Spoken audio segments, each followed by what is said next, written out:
One of the easiest polls to get started with using Vevox is our word cloud poll. These are great for icebreaker questions or checking the mood of the class and the room that you're in. To create your word cloud question, you go to polls, go to create new, select the word cloud, enter in the question, and click create. And it's as simple as that. My word cloud is now ready to go.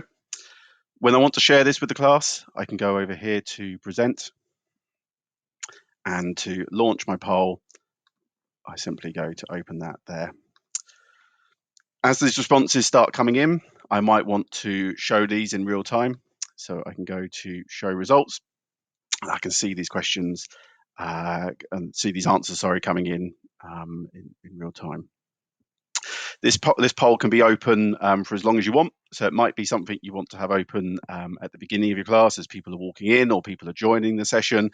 It might even be something you want to leave open for longer over the course of a week.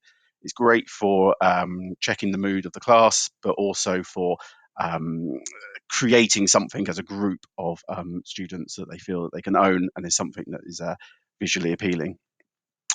Once I'm ready to close the poll, I go to close, and that's it. I've just created my first word cloud question.